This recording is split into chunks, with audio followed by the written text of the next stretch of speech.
பண்ணி கடாயை வச்சாச்சு. கடாய் நல்லா சூடாயிடுச்சு. இப்போ நெக்ஸ்ட் வந்து நம்ம ஆயில் போடலாம்.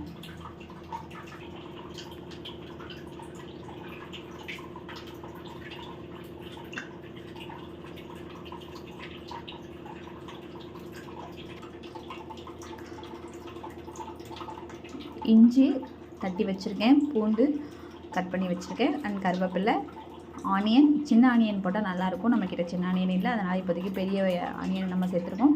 அண்ட் கொத்தமல்லி, பச்சை மிளகாய். இதில் பச்சை மிளகாய் வச்சுருக்கோம். அதில் வந்து pepper 1 teaspoon, chilli powder 1 teaspoon, and சீரகத்தூள். நம்ம ரத்தம் எடுத்து வாஷ் பண்ணி இங்கே ரெடி பண்ணி வச்சுருக்கோம், சேர்த்துக்கலாம்.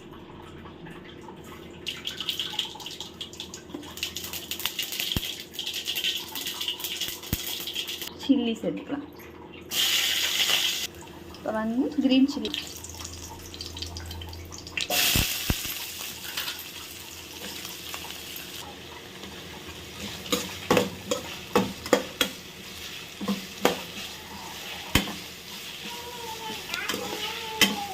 ஆனியன் எனக்கு ரொம்ப பிடிக்குங்கிறதுனால நான் ஆனியன் வந்து கொஞ்சம் அதிகமாகவே சேர்த்துருக்கேன்.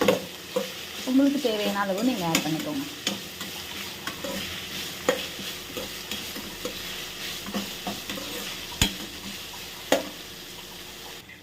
இதில் கருவேப்பிலை ஆட் பண்ணிக்கலாம்.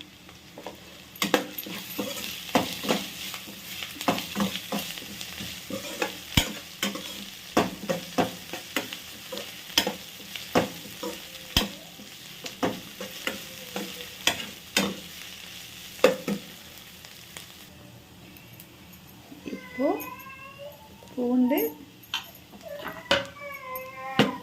இஞ்சி, பூண்டு இஞ்சி போட்டு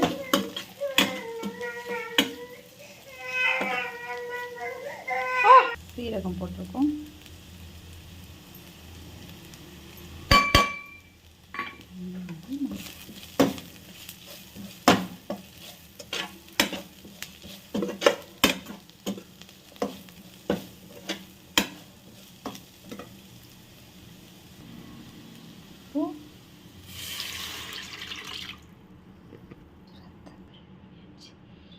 தேவையான அளவு உப்பு சேர்த்துக்கலாம். இதில் வச்சுட்டு